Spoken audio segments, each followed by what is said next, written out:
تو ان کو صحابی نہیں کہا جائے گا۔ ان کو دوسرا رتبہ مل سکتا ہے کہ وہ بعد میں ایمان لائے ہیں، صحابہ سے انہوں نے ملاقات کی ہے، تو وہ تابعی کی لسٹ میں آ سکتے ہیں،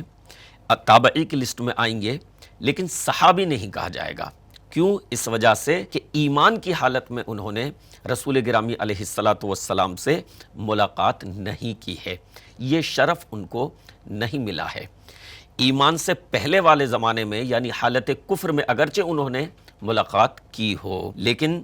صحابی کے لیے ضروری ہے کہ انہوں نے ایمان کی حالت میں رسول گرامی علیہ الصلاۃ والسلام سے ملاقات کی ہو۔ اسی طریقے سے کسی شخص نے ایمان کی حالت میں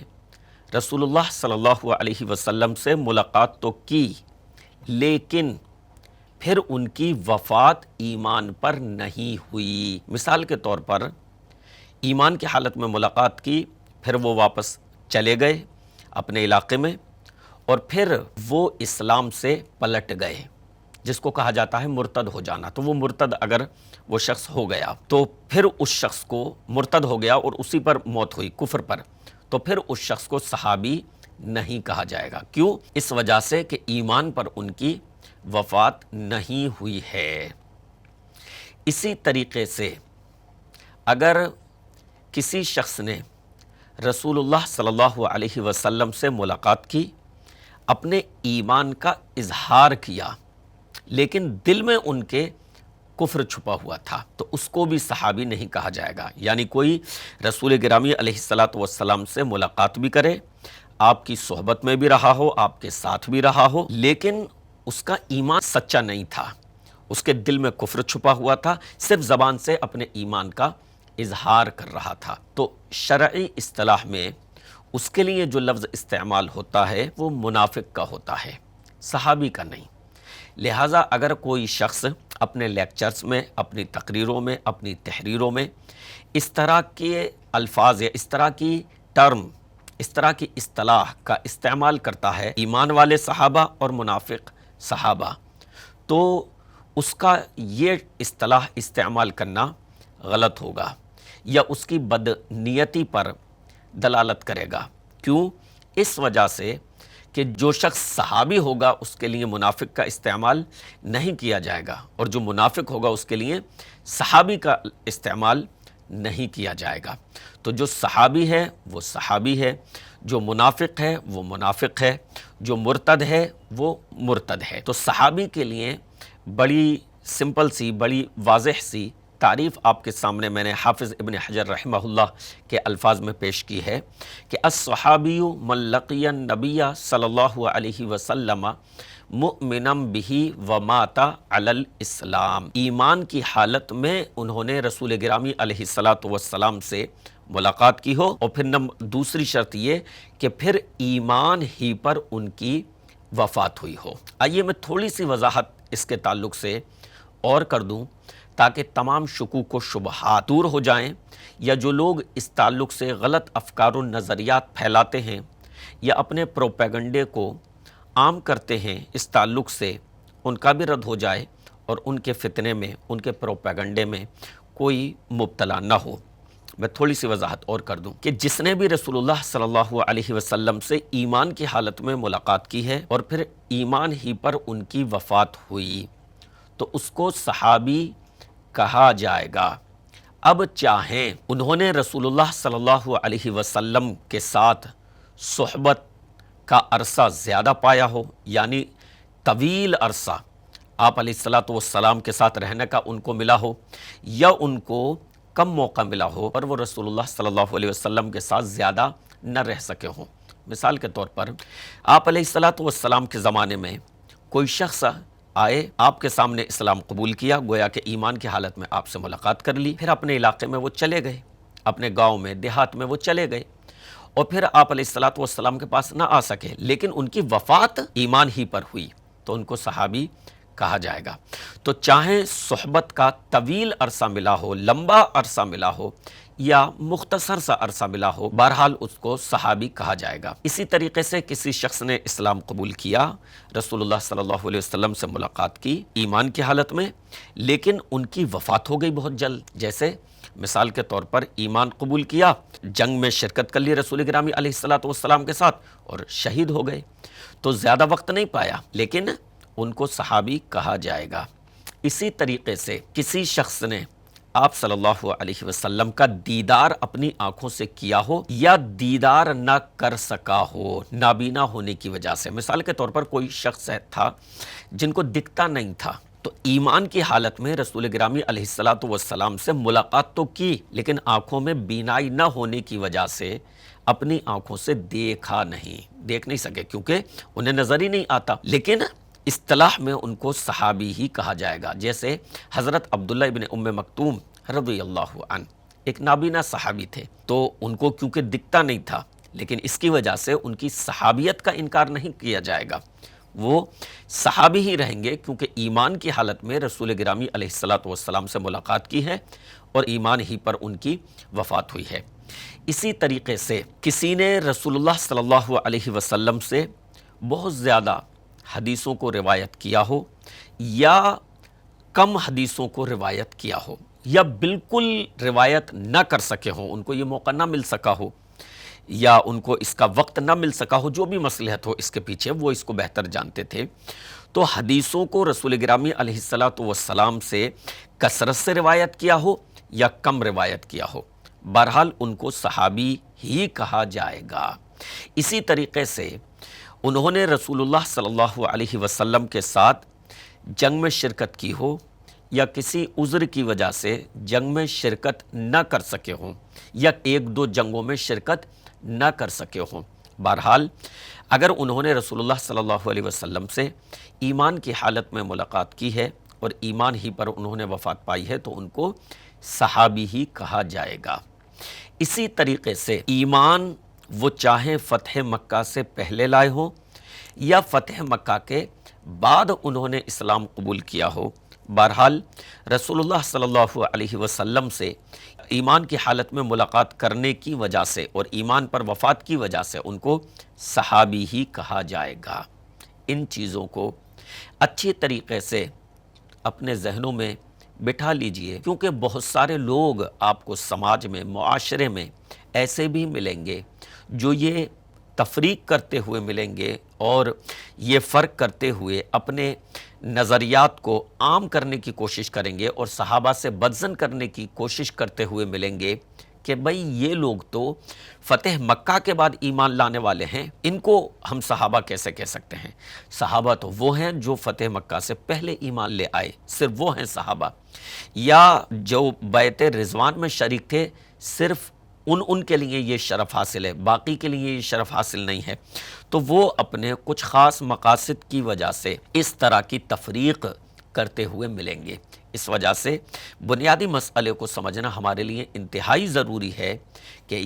یہ چیز اہمیت نہیں رکھتی، اس سے کوئی فرق نہیں پڑتا کہ کسی نے فتح مکہ سے پہلے اسلام قبول کیا ہے یا فتح مکہ کے بعد اسلام قبول کیا ہے، وہ بیعت رضوان میں شریک تھے یا بیعت رضوان میں شریک نہیں رہے، کثرت سے انہوں نے حدیثیں روایت کی ہیں یا حدیثیں روایت نہ کر سکے یا بہت کم روایتیں کی ہیں،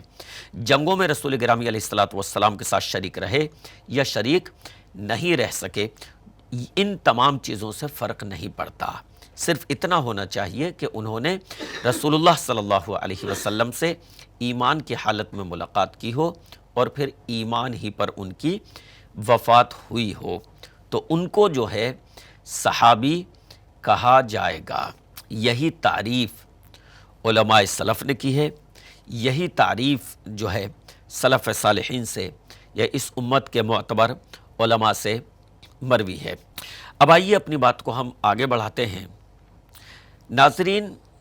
صحابہ جو ہیں، صحابہ اکرام، وہ اس امت کے سب سے بہترین لوگ ہیں، وہ اس امت کے سب سے افضل لوگ ہیں۔ اللہ رب العالمین نے قرآن مجید میں ارشاد فرمایا اس امت کے لیے، کنتم خیر امت اخرجت للناس، تم بہترین امت ہو کہ تم لوگوں کی طرف نکالے گئے ہو، کنتم خیر امت اخرجت للناس تأمرون بالمعروف وتنہون عن المنکر، تم اچھائیوں کا حکم دیتے ہو، معروف کا حکم دیتے ہو اور برائیوں سے روکتے ہو تو تم بہترین لوگ ہو۔ اسی طریقے سے حضرت معاویہ بن حیدہ رضی اللہ عنہ فرماتے ہیں کہ رسول اللہ صلی اللہ علیہ وسلم نے ارشاد فرمایا، انتم تتمون سبعین امتن انتم خیرها و اکرمها علی اللہ، تم 70 کو پورا کرنے والے ہو، یعنی تم 70ویں امت کو پورا کرنے والے ہو، یعنی تم 70ویں امت ہو۔ انتم خیرها و اکرمها علی اللہ، اور تم ان میں سب سے بہتر ہو، تم ان میں سب سے جو ہے اکرم ہو، تم ان میں سب سے زیادہ افضل ہو۔ تو یہ آیتیں جو ہیں کنتم خیر امت اخرجت للناس، حالانکہ اس میں خطاب جو ہے پوری امت کو ہے، لیکن اس کے اول مصداق جو ہیں یا اول مخاطب جو ہیں وہ صحابہ اکرام ہیں۔ اسی طریقے سے رسول گرامی علیہ السلام کا یہ ارشاد کہ تم پورا کرتے ہو 70 امتوں کو، انتم تتمون 70 امتن، تم پورا کرتے ہو 70 امتوں کو، یعنی تم 70ویں امت ہو اور تم ان امتوں میں سب سے بہتر ہو، سب سے افضل ہو اللہ کے نزدیک۔ تو اس سے حالانکہ اس کے مخاطب یا اس کے مصداق پوری امت ہے، امت محمدیہ صلی اللہ علیہ وسلم، لیکن اول مخاطب اس کے اور سب سے پہلے مصداق جو ہیں وہ صحابہ اکرام ہیں، رسول گرامی علیہ السلام کے جانثار صحابہ ہیں۔ اسی طریقے سے حضرت علی رضی اللہ عنہ سے روایت ہے کہ رسول اللہ صلی اللہ علیہ وسلم نے ارشاد فرمایا، اعطیت ما لم یعط احد من الانبیاء، مجھ کو وہ چیز عطا کی گئی ہے، مجھ کو وہ چیز دی گئی ہے جو مجھ سے پہلے کسی نبی کو نہیں دی گئی، مجھے ان چیزوں سے نوازا گیا ہے جو مجھ سے پہلے انبیاء میں سے کسی نبی کو نہیں دیا گیا۔ فقلنا یا رسول اللہ صلی اللہ علیہ وسلم، صحابہ کہتے ہیں کہ ہم نے کہا اے اللہ کے رسول صلی اللہ علیہ وسلم، ما ہوا، وہ کیا چیزیں ہیں؟ قالا، تو آپ نے ارشاد فرمایا، نصرت بالرعب، میری مدد کی گئی ہے رعب کے ذریعے، یعنی رسول اللہ صلی اللہ علیہ وسلم کا رعب تھا، آپ علیہ السلام کا، آپ کو معلوم ہے آپ علیہ السلام کا رعب اس قدر تھا کہ مشرکین مکہ شروع میں اسلام کے کٹر دشمن ہونے کے باوجود اور مسلمانوں کے خون کے پیاسے ہونے کے باوجود رسول اللہ صلی اللہ علیہ وسلم کی ذات کو ڈائریکٹ نشانہ بنانے کی جرت نہیں کرتے تھے، ڈائریکٹ آپ پر حملہ کرنے کی جرت نہیں کر پاتے تھے۔ پھر بعد میں ان کے دلوں میں جب غیظ و غضب کی آگ مزید بھڑکی تب انہوں نے رسول اللہ صلی اللہ علیہ وسلم کی ذات کو ڈائریکٹ نشانہ بنایا ہے، ورنہ آپ کا رعب ایسا تھا کہ وہ لوگ بھی جو ہے اس چیز سے جو تھے مرعوب رہا کرتے تھے۔ تو رسول اللہ صلی اللہ علیہ وسلم نے ارشاد فرمایا، نصرت بالرعب، کہ رعب کے ذریعے میری مدد کی گئی ہے، وَأُعْطِيتُ مَفَاتِيحَ الْأَرْضِ، اور مجھے زمین کے خزانے دیے گئے ہیں، رسول اللہ صلی اللہ علیہ وسلم کو زمین کے خزانے دیے گئے۔ وہ تو رسول اللہ صلی اللہ علیہ وسلم نے دنیا کو پسند نہیں فرمایا، ورنہ اللہ رب العالمین آپ کو سونے کے پہاڑ عطا فرما دیتا، اللہ رب العالمین احد پہاڑ کو بھی آپ کے لیے سونے کا بنا دیتا۔ اگر آپ دنیا چاہتے، اگر آپ مال چاہتے تو آپ کے لیے کسی قسم کی کمی نہیں تھی، لیکن ہمارے رسول جناب محمد الرسول اللہ صلی اللہ علیہ وسلم کا مزاج یہ تھا، طبیعت یہ تھی، بلکہ آپ کے شایان شان یہی تھا کہ آپ نے ہمیشہ آخرت کو ترجیح دی، اس کو اہمیت دی اور دنیا کو پسند نہیں کیا، دنیا کی رعنائی کو، اس کی چمک دمک کو، یہاں کے مال و دولت کو، یہاں کے عیش و آرام کو پسند نہیں کیا، ورنہ آپ کے لیے یہ تمام کنجیاں اور دولت کی تمام چابیاں حاضر تھیں۔ تو رسول اللہ صلی اللہ علیہ وسلم نے ارشاد فرمایا کہ مجھے زمین کی کنجیاں یا زمین کی چابیاں دی گئی ہیں، وَسُمِّيتُ احمد، اور میرا نام احمد رکھا گیا ہے۔ احمد یہ ایسا پیارا نام ہے کہ یہ نام اہل عرب آپ سے پہلے بھی کسی نبی کا یہ نام نہیں تھا، کسی نبی کا نام یہ نہیں تھا۔ تو آپ نے فرمایا کہ میرا نام احمد رکھا گیا ہے۔ احمد کے معنی یعنی حمد کرنے والا۔ اب سوچو کہ اللہ رب العالمین کی حمد تمام اہل ایمان کرتے ہیں، لیکن رسول اللہ صلی اللہ علیہ وسلم کا یہ نام ہی تھا کہ اللہ کی بہت و زیادہ حمد و ثنا بیان کرنے والے۔ اس نام سے آپ کا شرف اور آپ کا مقام پتہ چلتا ہے۔ تو آپ نے ارشاد فرمایا کہ میرا نام احمد رکھا گیا ہے۔ اسی طریقے سے فرمایا وَجُعِلَ التُّرَابُ لِي طَہُورًا، میرے لیے مٹی کو پاک کر دیا گیا ہے، یعنی جہاں پر بھی نماز کا وقت ہو جائے وہاں پر ہم مسلمانوں کو، ہم اہل ایمان کو یہ اجازت ہے کہ وہاں کی زمین پر نماز پڑھ سکتے ہیں۔ اسی طریقے سے اگر کہیں پر وضو کرنے کے لیے پانی نہیں ہے اور دور دور تک پانی نہیں ہے اور بہت زیادہ تلاش اور جستجو کے باوجود پانی دستیاب نہیں ہوتا، یا کوئی طبی جو ہے عذر ہے اور کوئی بیماری ہے جس کی وجہ سے وہ پانی کا استعمال نہیں کر سکتا، تو یہ رخصت دی گئی ہے امت محمدیہ صلی اللہ علیہ وسلم کو کہ پاک مٹی سے وہ تیمم کر لے۔ تو رسول گرامی علیہ الصلاۃ والسلام نے فرمایا کہ میرے لیے زمین کو جو ہے پاک کیا گیا ہے۔ وَجُعِلَتْ أُمَّتِي خَيْرَ الْأُمَمِ، اور میری امت کو تمام امتوں میں سب سے بہترین بنایا گیا ہے۔ تو رسول اللہ صلی اللہ علیہ وسلم نے ارشاد فرمایا کہ مجھے وہ چیز عطا کی گئی ہے جو مجھ سے پہلے کسی بھی نبی کو نہیں دی گئی، اور اس میں سے آخری چیز جو آپ علیہ الصلاۃ والسلام نے بتائی وہ کیا ہے کہ میری امت کو سب سے بہترین بتایا گیا ہے۔ ناظرین، اس سے پہلے ہم نے ایک آیت آپ کے سامنے پیش کی، کنتم خیر امت اخرجت للناس۔ اسی طریقے سے حضرت معاویہ بن حیدہ رضی اللہ عنہ سے مروی ایک حدیث آپ کے سامنے پیش کی کہ تم 70ویں امت ہو لیکن ساری امتوں میں سب سے بہتر ہو۔ اسی طریقے سے یہ ہم نے رسول گرامی علیہ الصلاۃ والسلام کی تیسری حدیث آپ کے سامنے پیش کی کہ میری امت کو جو ہے وہ تمام امتوں میں سب سے بہترین بنایا گیا ہے۔ یہ تمام دلائل جو ہم نے آج کے اس درس میں آپ کے سامنے پیش کیے، جو اس بات پر دلالت کرتے ہیں کہ رسول گرامی علیہ الصلاۃ والسلام کی امت سب سے افضل ہے، یہ تمام دلائل اور یہ تمام نصوص جو ہیں، اس سے مراد اگرچہ پوری کی پوری امت ہے، لیکن اس کے سب سے اول مخاطب اور اس کے سب سے اول مصداق جو ہیں وہ رسول گرامی علیہ الصلاۃ والسلام کے ساتھی ہیں، وہ رسول اللہ صلی اللہ علیہ وسلم کے صحابہ ہیں۔ لہٰذا ان دلائل کی روشنی میں ہم یہ کہتے ہیں کہ صحابہ اکرام جو ہیں